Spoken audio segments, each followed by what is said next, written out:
Señores, estamos de regreso. Gracias por continuar con nosotros. Ustedes saben que antes de la marcha y todo el tema de la inmigración ilegal, que siempre es un tema país, pero que últimamente es que se ha debatido fuertemente. Previo a todo eso, aquí se estuvo mucho cuestionando el tema de las contrataciones públicas en varias instituciones del Estado.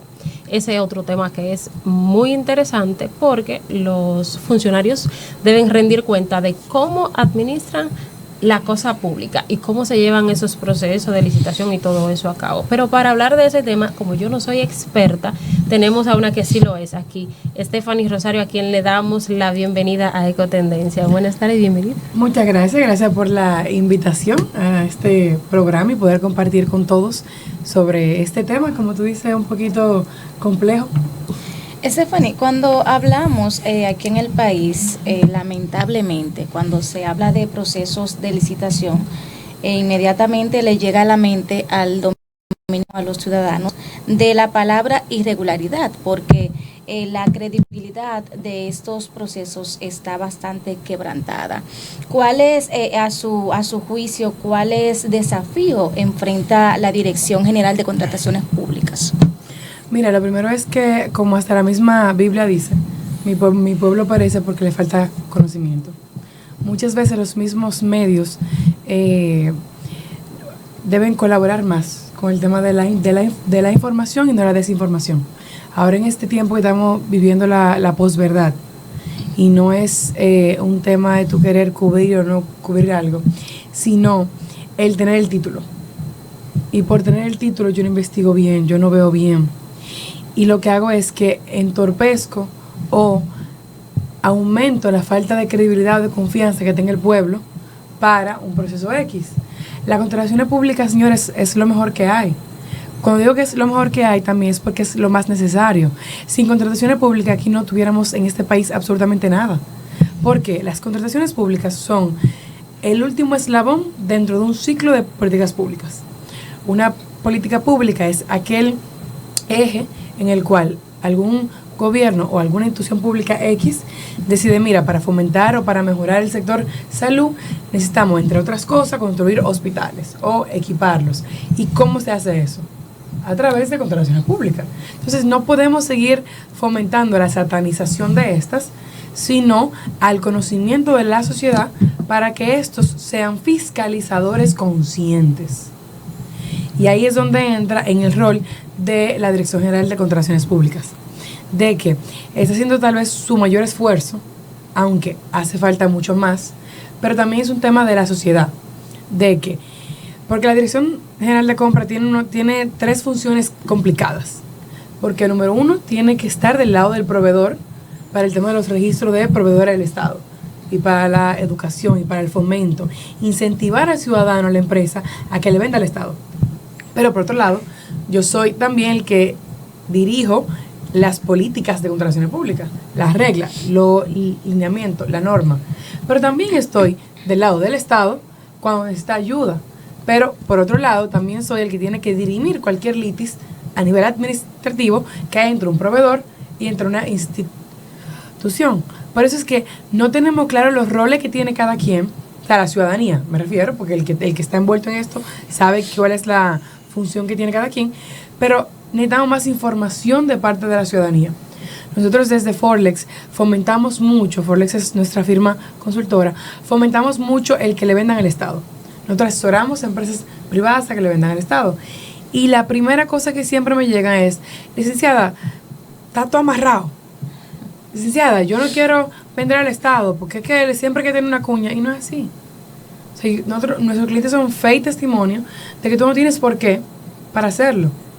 Por ejemplo, ¿qué tienen que tomar en cuenta las empresas al momento de participar en un proceso de licitación del Estado? Mira, lo primero que tenemos que tener en cuenta es que el Estado está comprando con nuestros impuestos, por lo que tiene que ser bastante veedor de a quién le está dando esos impuestos. Entonces, el Estado, nosotros tenemos actualmente distintos tipos de procesos de compras. Como vuelvo y repito, la falta de capacitación. Cuando una institución contratante, ponga un ejemplo cualquiera para que no digan que yo estoy mencionando instituciones. No, cualquiera, El Indotel. Indotel, por Inaví, ejemplo. exacto, cualquiera. Indotel. Digamos que Indotel publica que quiere adquirir y la adquisición e instalación de cámaras de seguridad. Es un proceso de compra de 500 mil pesos. Ese rango de precio es una compra menor. Las compras menores son compras simplificadas, creadas para fomentar la pyme. Porque son compras en lo cual las grandes empresas no están necesariamente interesadas en. Y son exclusivas para pymes. Pero yo tengo que leer mi pliego de condiciones. Porque la institución, como es con nuestros impuestos, publica, mira, yo quiero una cámara de tanto megabyte, de tanto esto y aquello. Y si tú como empresa no te educas bien y lees y entiendes las condiciones y criterios para participar, vas a hacer una oferta mal. Porque tú puedes decir, esa es la misma cámara que yo puse. Sí, pero en tu oferta tú colocaste tal cual como la institución quería eso. Entonces dicen, no, eso es que ya estaba listo para alguien. No, es que yo, ahora pongámonos del otro lado, ustedes que son un medio. Si ven que Indotel le adjudica a un oferente unas cámaras, sin especificar que son las mismas que él pidió, entonces son los primeros que acaban, por ejemplo. Sí, claro. Entonces, esa falta de conocimiento es lo que hace que las pymes muchas veces o pierdan constantemente o que no confíen en los procesos de contratación. Sí. Si hubiera, mi estimada, una modificación de la ley de contrataciones Es públicas, urgente. ¿qué aspectos usted Todos. entiende? No, mira, comencemos desde el régimen de consecuencias. No hay consecuencias. Exacto. En comentarios de entrevistas pasadas de uno de nuestros expresidentes, que él hacía como un comentario de que son sanciones administrativas. Si nos vamos a la ley de contrataciones públicas, realmente no hay sanciones. La ley de compra no tiene, que si tú infringes, tiene ni siquiera 50 salarios mínimos de una multa de nada. O sea, yo no violo las resoluciones de la Dirección de Contrataciones Públicas, pero contra mí no hay régimen de consecuencias. No, más fácil. Tú violas la ley de compra y no hay consecuencia. Ahora, si hay consecuencia desde el punto de vista penal, que se tipifica, estafa, es diferente. Ahora, la misma ley per se no tiene consecuencia. Y eso es lo principal que hay que atacar en esto. ¿Por qué? Porque también tiene que haber consecuencias para los comités de compra, que son los que al final del día deciden, y a los peritos que son evaluadores, a quién adjudicar algo. Porque mi oferta está ahí, pero para que la acojan y se adjudique un proceso, tiene que haber alguien. O sea, ¿cuál es el régimen también para eso? Yo pienso que en esa modificación que viene pronto, porque urge, Claro. porque es un problema grave. Tenemos desde el año 2006. Entonces, esa ley yo pienso mayor de edad. particularmente como ciudadano que esa ley de compra y contrataciones deben de transparentarla. ¿Cómo es transparentarla? Me explico. Si el Estado necesita, por ejemplo, en los comedores económicos, va a hacer una licitación de 2,000 sacos de habichuela O de arroz. o de arroz. Ok. Y licitamos y vamos 35, 40 oferentes. Yo creo que esa licitación debe sortearla. Entonces, ¿quién va a participar? El que tenga la capacidad económica o el que tenga la línea de crédito para solventar eso. Igualmente para edificaciones. Y veremos, al fin y al cabo, cómo se aplaca un poco la corrupción. Pero ¿a qué te se refiere con sortearla? Porque ya las licitaciones. es que ya una licitación, una convocatoria pública, Sí. que tú el que tiene capacidad que participe. Sí, pero te explico. Si me sortean a mí, nosotros somos todos ingenieros, un ejemplo aquí, y vamos a hacer una edificación, un parqueo soterrado, aquí en el Sancho Sama para el Palacio de Justicia. Y todos somos ingenieros. Tú tienes capacidad económica, tienes línea de crédito, yo no tengo. Yo no voy a participar. Pero es que yo como Estado... Perdón. Entonces, ahí participa el que puede costear la obra, va a haber menos corrupción, pero hay oferentes que no tienen ni un mínimo peso y tienen detrás un tetaferro y ganan licitaciones. O sea, esa ley de contrataciones es una trampa, es un problema. Y te lo digo porque yo la viví, la analicé y la trabajé. Y como quiera me pasaron actos de corrupción una vez que estuve en educación y descubrimos vaina. Mire, ahí yo no concuerdo con usted. ¿Por qué? Porque yo como ciudadana no quiero que se le adjudique a una empresa o a una persona sin la capacidad ni de solvencia, ni sin la capacidad técnica para hacerlo. Yo no quiero que esa obra, ¿por qué? Porque puede pasar muchas cosas de las que están pasando ahora. Pero hablamos con solvencia. Si tiene solvencia económica, porque tiene solvencia de capacidad gerencial también. Porque Pero ya tú eres, ya tú eres para los que no tienen.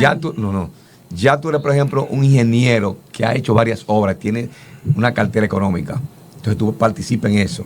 Ahora, yo que no tengo, que soy un desbaratado, ni tengo experiencia, ni tengo capacidad económica, no voy a participar en esa licitación. Pero tú puedes entrar a los pymes, a los primeros, Elías. Perdón, me explico. Entonces, yo que soy un desbaratado, participo porque él me va a secundar, porque él va a hacer el taferro mío. ¿Me va a entender? Sí, pero es que aunque usted tenga vamos a poner el caso de ejemplo, se publicó una licitación para una escuela, 50 millones de pesos, 60.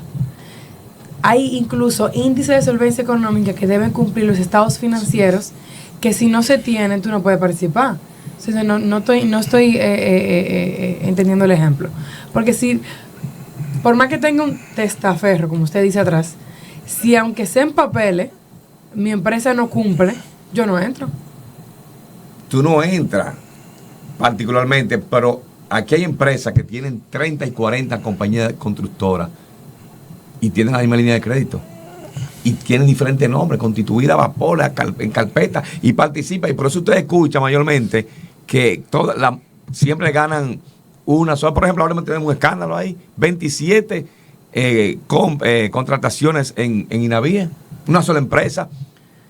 Un solo. Eso no es una sola empresa. Una sola tiene 27 contratos. ¿Y quién se lo dio? ¿Cómo me lo dieron?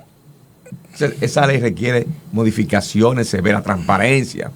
Una sola es un escándalo que lo van a conocer esta semana. Stephanie, nos gustaría que usted nos explique lo de Inavía, por favor. Bueno, lo que el señor menciona no ha salido todavía, o sea, no se sabe realmente qué es lo que se dice, porque eso estamos hablando en base a un título de algo, independientemente de. Además, por ejemplo, si yo tengo una empresa dedicada a suplir vasos o a suplir textiles, yo puedo participar en varios procesos. Sí, claro que sí. Entonces, y si no tienen los mismos socios, o sea, son empresas diferentes, son razones sociales diferentes, o sea, la fiebre no está en la sábana. No te enlazaban la fiebre. Para que le decía que para aguantar todo, en eso de compra y contrataciones, se hace lo indecible por participar. El papel aguanta todo, si Balaguer. Yo salí buscando, recuerdo, cuando estaba en educación, buscando una empresa que nunca apareció y estaba todo constituido.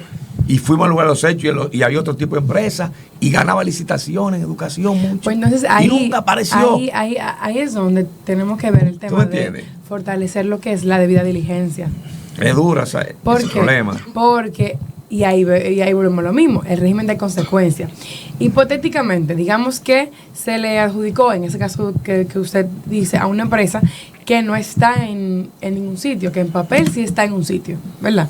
Pero una empresa que un banco nacional me está dando una línea de crédito. O sea, un banco nacional me está dando una línea de crédito de 30 millones de pesos en una empresa donde el domicilio nadie sabe cuál es. Pero debería saberse cuál es. Entonces, legalmente usted sabe que no se puede hacer nada en contra de eso. O sea, la ley no establece ningún tipo. La ley no, pero sí administrativamente se puede castigar al comité de licitación pública que participa porque sabe que hay un amarre por ahí. Pero es el punto, es el hecho de tú demostrarlo. Ahí es donde voy. También aquí se sanciona mucho a nivel de titulares sin tener las debidas pruebas del lugar. Porque yo estoy de acuerdo con que las cosas se hagan como tienen que hacerse, pero tampoco sin vulnerar los derechos que tiene cada quien. ¿Por qué? Porque, por ejemplo, demuéstramelo. Stephanie, veo que ha insistido mucho en el tema de la prensa y del manejo que se le dan a las contrataciones irregulares que pudieran haber, y has hablado de que a veces no se investiga bien, que se contribuye a la desinformación de la sociedad. Aparentemente usted ha tenido algunos casos de empresas, no sé, con la que trabaje, que les ha pasado, que han sido afectadas por los medios. Sin embargo, debo aclarar que el trabajo de nosotros los periodistas es precisamente llevar claridad donde no la hay, porque realmente aquí se han hecho muchas irregularidades que la gente se ha enterado de ellas y que se han incluso detenido procesos porque un periodista, un medio, una plataforma hizo una denuncia y ahí es cuando las autoridades investigan. O sea, yo entiendo la parte que usted dice de la desinformación, pero es que también los oferentes, como dice usted, tienen que educarse bien para saber lo que ofrecen las empresas del Estado, las instituciones, más bien, yo entiendo que también deben ser más rigurosas porque es lógico. La población, en sentido general, la mayoría no tiene la capacidad de entrar. Por ejemplo, Armine, déjame entrar, hay un proceso de licitación y ver todo eso. Entonces, somos los medios que tenemos que encargar. Sí, claro, o sea, hasta la fecha ninguna de mis clientes ha tenido ningún tema, realmente. Lo que sí yo he tenido entonces son medios amigos que me llaman, mira, el lío que hay en tal sitio, yo quiero decir tal cosa, y yo, mira, si lo dices, estás hablando cosas que no son, porque eso es legal. O sea, es que el enfoque es distinto. No es necesariamente a la empresa X, al oferente X o a la institución X. Es a la misma ley de compras per se. Yo entiendo que quizás hay un proceso que lo que se viola no es la ley, como usted dice, no hay sanciones en la ley de compras y contrataciones, sino, por ejemplo, bien sabido que las personas, por ejemplo, los empleados del Estado no pueden vender al Estado. Se han dado casos. Pero con excepciones. Ese es el detalle. Sí le pueden vender al Estado. ¿Y cuáles son esas excepciones? Las excepciones son las siguientes. Eso lo establece el artículo 14 de la ley de compras. Si tú eres el presidente, senador, diputado, o sea, un cargo electivo, no puedes. O sea, está prohibido.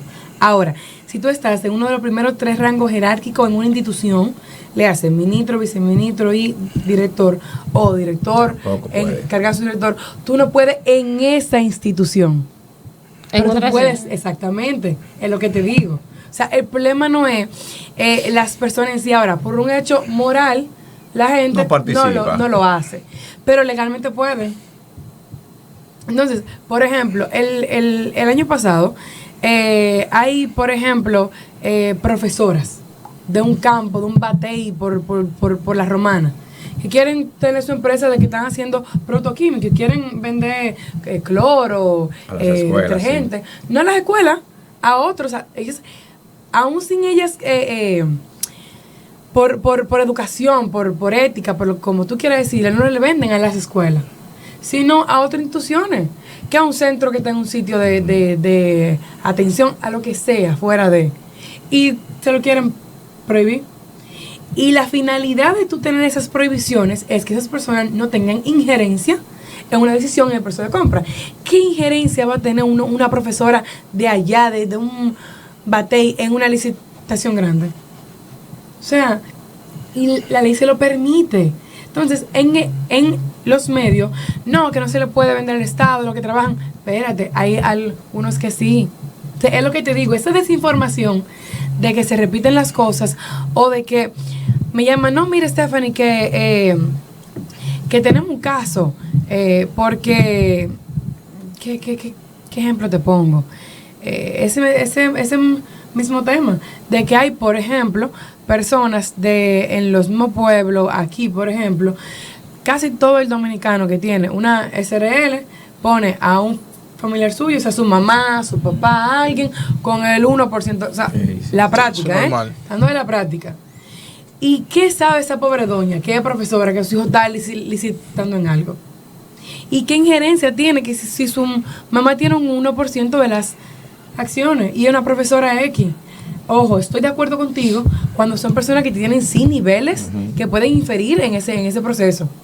Pero yo le voy a poner un ejemplo claro, que fue una de las cosas que tuvimos en el Senado debatiendo sobre el tema. Y tú me preguntas a mí, yo no estoy de acuerdo tampoco, porque el anteproyecto de ley de ahora, si se aprueba tal cual, ni siquiera los hermanos de los funcionarios, ni nadie, hasta el 4º o 3er grado de afinidad le puede vender al Estado. Y yo estoy de acuerdo con que se ponga, pero hay que poner excepciones. ¿Por qué? Un ejemplo, mis padres. Digamos que antes de yo nacer tuvieron un hijo, ¿verdad? Y 20 años después nací yo. Le hace que mi hermano tiene que tener, en caso de que eso fuera cierto, 48 años. Cuando mi hermano cumplió 20 y yo nací en ese año, ¿Me siguen el hilo? Ujú. Mi hermano ya estaba vendiendo comida al Estado. O tenía su empresa de vender desechables, lo que sea. Y yo, porque la niña le dio deseo de ser política, quiero ser regidora.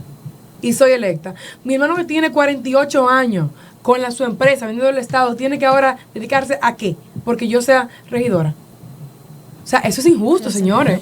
Claro, Eso es injusto.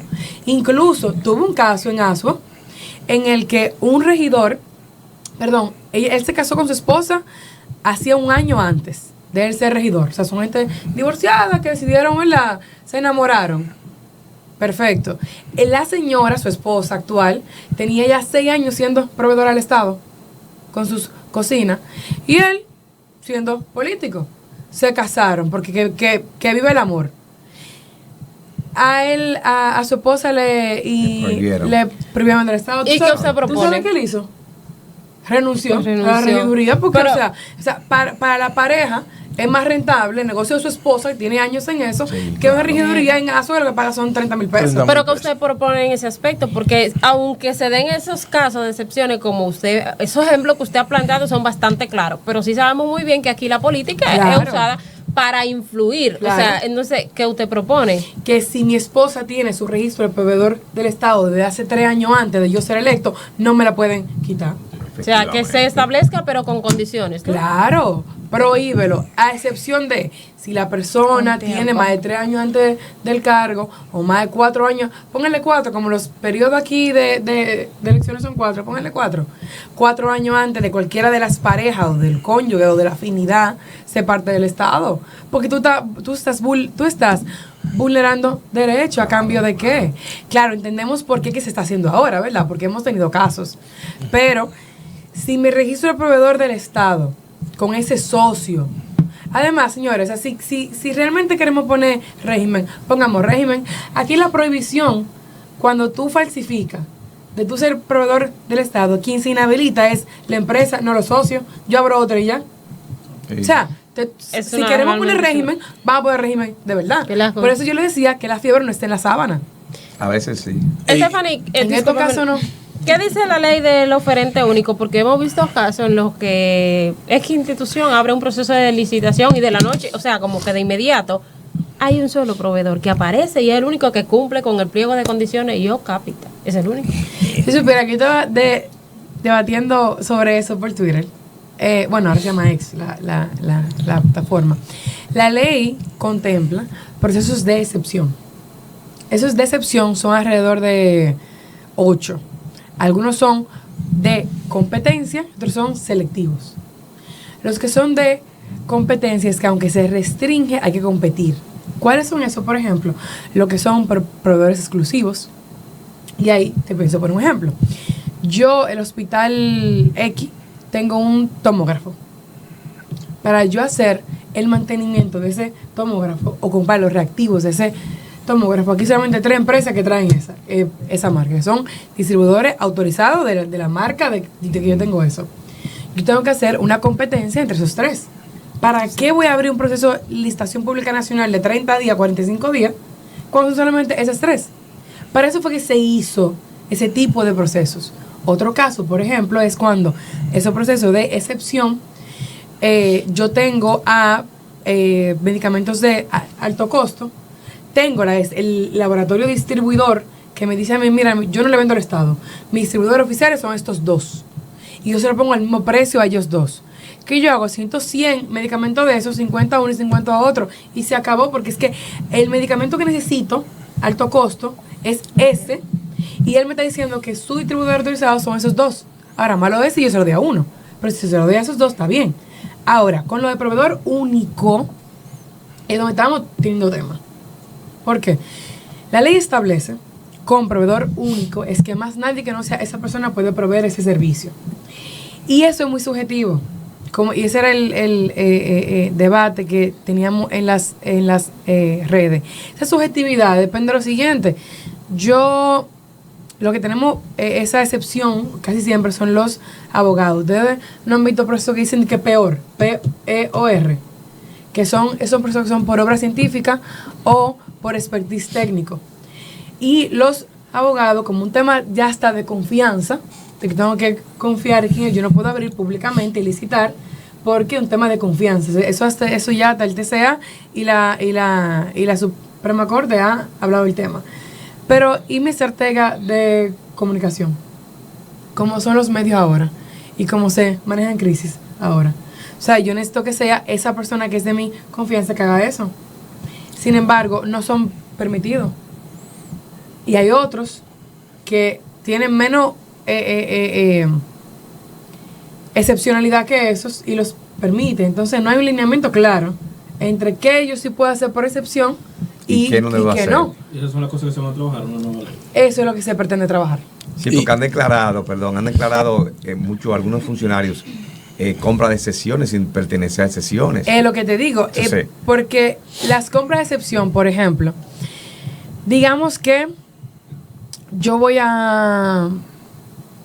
como institución de alcantarillado, cualquiera de las coras, digamos Corazán, yo necesito servicios de camiones de agua, y eso se compra, se adquiere, porque ninguna cora tiene todos los camiones que necesita, ¿verdad? Claro. Entonces, yo como institución hago un concurso, ¿verdad? Porque también, y ahí es donde yo digo con el tema de la desinformación, porque se ha dado el caso en otras coras.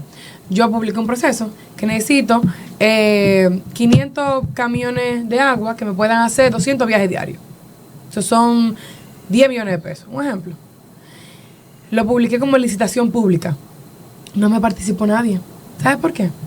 Porque los camioneros que tienen sus camiones tanqueros no están formalizados, no les interesa, ni tampoco te van a dar estado financiero, ni te van a dar nada. No les interesa. Entonces, ¿qué hago yo como Cora que necesito que necesito eso? Declarar de excepción. Entonces, no. Se declaró con alguien que tenga desierto, ¿verdad? No. Porque ese es el punto. O sea, es hacerlo bien. Si ya tengo como sustento que lancé uno y no participó nadie, yo tengo la potestad, ojo, también que no saben comunicarse, un informe justificativo, mira, yo en tal fecha lancé tal, no participó nadie.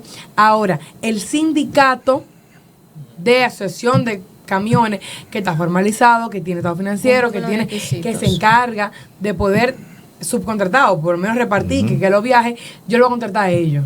Y eso puede ser por excepción, porque hay una justificación, hay un historial.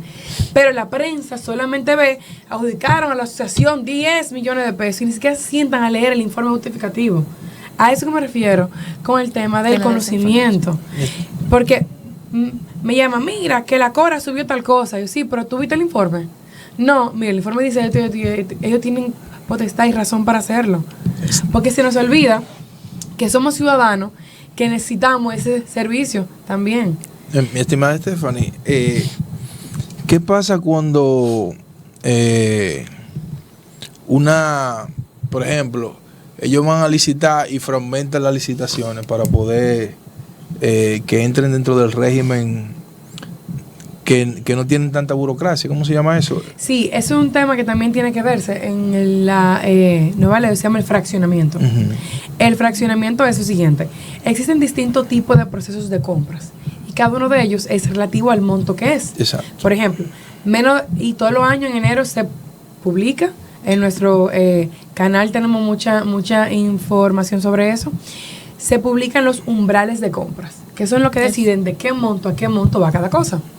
Desde 0 pesos a 248,000 pesos en este año 2025, una compra directa, que se lo pueden adjudicar a quien sea, porque es un monto irrisorio para lo que es el Estado. Entonces yo cojo 1 millón y lo fracciono en 4 y no tengo que licitar. ¿Tú me estás entendiendo? Entonces, eso es lo que se está haciendo, que eso es lo que está mal. Ahora, las compras menores van de 248,000 pesos hasta 1.800.000. Yo escribí un artículo a inicio de año que esas compras menores son peligrosas. ¿Por qué? Porque las compras menores son compras simplificadas, de las cuales ni siquiera te exigen una garantía de seriedad de la oferta, una póliza, nada. Pues son compras que son para la pyme. Entonces, hay gente que me dice, Stephanie, que ahora 1.5 no son nada. O sea, 1.500.000 pesos no son nada. Digo, sí, porque te adjudican 10 de esas, ¿cuántos son? Es un dinero. Entonces, o sea, tú no puedes un proceso grande dividirlo solamente por eso. Yo tengo como institución, lo correcto es hacer un proceso, sin importar qué tan grande sea, para abastecerme por cada 3 meses. Hay instituciones como, dime tú, los bomberos de Jaina. No, ponte un pueblo. Su abastecimiento de los 3 meses no llega a los 200,000 pesos. Pero hay otros que su abastecimiento de los 3 meses son 10 millones de pesos. ¿Y cuál ha sido tu principal desafío en tu empresa, en la consultoría, o sea, en el día a día? ¿Qué tipo de empresa? O sea, Si no, alguna dificultad que has tenido en ese proceso de licitación y qué te motivó a ti a especializarte en contrataciones públicas. Ok, te voy a responder la segunda para luego hacerte la primera. Cuando yo tenía 19 años, 18, se me dio la... Hace un año de eso. No, que no te engañe la carita. Se me dio la oportunidad, bueno, sí, hace casi 10 años ya. Se me dio la oportunidad de poder trabajar en una institución pública, como secretaria ejecutiva incluso fue. Y a mí el área que me interesaba, pues estaba estudiando Derecho en ese entonces, era irme como área jurídica. Pero el área donde pude hacerme camino fue la de compras. Y ahí fui trabajando en el proceso de compra, armar los pliegos, o sea, estar acompañando a la institución entre el área jurídica y el área de compras. Luego me fui a especializar a Corea del Sur y fui a hacer una maestría por 2 años en política pública y en administración pública. Luego me fui especializando más en el tema, con una especialización específicamente en contrataciones públicas. Y ahí ya cuando regresamos, pues iniciamos lo que es el proyecto de Forlex, que es una firma consultora especializada en materia de contrataciones públicas, tanto ayudando al sector público como al sector privado por igual. ¿Y tu principal desafío en Forlex? O sea, algo que te llegó que tú dices, mierda, ¿y cómo le voy a meter mano a esto? Educar. Incluso a raíz de eso, como yo vi tantas empresas queriendo luz, que no podían tal vez pagar el servicio de una iguala para que una gente le preparara las ofertas, ahí surgió lo que es Forlex Academy. Y desde la academia, nosotros cada 4 o 3 meses lanzamos cursos, talleres, para enseñarle de inicio a fin a cualquier persona cómo venderle al Estado. ¿Y qué tan caro es esos cursos suyos? Me está interesando porque así me evito tener que pagar la consultoría. Dependiendo. Por ejemplo, este año logramos que nuestra academia firmara un acuerdo con una universidad española que es Spain Business School. Entonces, nuestros certificados de nuestra titulación es doble. Perfecto. Entonces, por eso, el curso son 13 horas de clase y lo tenemos como en $350. Está bien. Que hay gente que en Semana Santa la villa le costó eso. O sea, Sí. que invierten más. Porque es lo que te digo. O sea, la gente quiere adjudicación y contrato y no invierte en la educación de saber cómo hacerlo.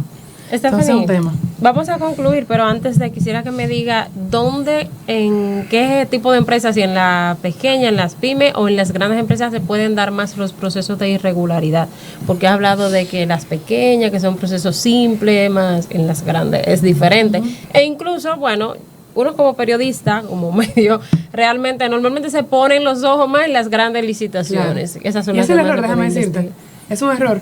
Porque se está... los medios dicen, no, que una adjudicación de 40 millones de pesos, 50, 60, 100. Pero si de verdad se quiere hablar de corrupción, puedo tener 10 empresas a nombre de gente y que esas 10 empresas ganen 10 compras menores al mes.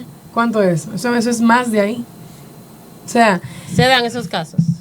que yo sepa, se dan. O sea, porque es que al final del día, tú no tienes la capacidad de controlar al 100% todo eso. ¿Por qué? Porque yo licito y yo armo toda la oferta. ¿Quién sabe realmente quién es el beneficiario final de eso? O sea, esa debida diligencia ampliada hasta allá y ver realmente quién es el último que va a recibir, es complicado hacerlo aquí, porque aquí no hay unos datos abiertos. O sea, aquí, para tú poder saber el histórico de una empresa, tiene que a la Cámara de Comercio pagar 800 pesos para descargar todas las asambleas y ver a ver quién era el dueño antes de eso. Un ejemplo. Entonces, las instituciones públicas no tienen cómo hacer eso, a menos que genuinamente hagan un acuerdo entre todas las instituciones para transparentar todo. Ni le dan seguimiento a los adendos que siempre en las construcciones le hacen. Y al fin y al cabo, no son adendos nada, son inventos y el papel es un adendo y no lo revisa con contrataciones y entonces dan el palo al Estado. Esa fiscalización, mira, yo abogo mucho con el tema del ciudadano fiscalizador. Por eso que yo abogo mucho a la capacitación, a la academia, porque las irregularidades no están en las empresas, están en las instituciones, Sí. están en los procesos. Porque Educación puso un oficial de cumplimiento normativo. Los oficiales de cumplimiento creo que ahora mismo están como en 29 instituciones, que son como las que transan mayor volumen. Y es igual, porque por más que un oficial de cumplimiento tenga las herramientas, es el oficial que la tiene. O sea, la unidad de compra, que es la que debe revisar antes de que llegue donde el oficial, o sea, antes de que el problema llegue, yo tengo que tener la forma de cómo revisarlo. O sea, de nada sirve que después de que yo adjudique, tú me digas a mí eso estuvo mal, si tú no me dices las herramientas para antes de yo adjudicar, poder revisar, que eso es lo que no hay. Ahora mismo, una unidad de compras, si quiere, antes de adjudicar cualquier proceso, ve quién es el hijo de ese socio. Por ejemplo, a ver si el hijo de ese socio trabaja en la institución. No tiene cómo verlo. No es un sistema único que te muestre cómo verlo. Es el oficial que puede verlo. Pero de aquí a que llegue a donde Ya el oficial. la obra te inicia y paga. O sea, entonces, es lo que te digo. Tenemos que entonces, como Estado, si de verdad se quiere hacer, vuelvo y digo, la fiebre no está en la sábana. Entonces sí queda claro que hay mucho trabajo por hacer respecto a esta ley y sus normativas y bueno, que le pongan también régimen de consecuencia porque de nada sirve que los periodistas maten investigando y denunciando y bueno, no haya más que una condena moral. Despedimos a Stephanie Rosario, ella es experta en Derecho Administrativo Público, Contrataciones Públicas. Stephanie, antes de irnos, ¿podría decirle a los seguidores dónde la pueden conseguir en las redes sociales? Claro que sí. Y todo eso, todos los detalles de dónde le puedan localizar. Nosotros tenemos nuestra firma consultora ubicada en Los Restauradores. Nos pueden encontrar, como la gente usa más las redes sociales, Forlex, Forlex, firma consultora, y tal cual como se escribe mi nombre, Stephanie RZ, es nuestra cuenta de Instagram. Que ahí pueden también, nosotros subimos mucha cápsula, videos, tips, educando a todo lo que es la ciudadanía. Bien, señores, ya lo han escuchado, ¿dónde pueden conseguir todas sus credenciales? Y vayan a educarse, por favor, sí. Volvemos en breve con más contenido.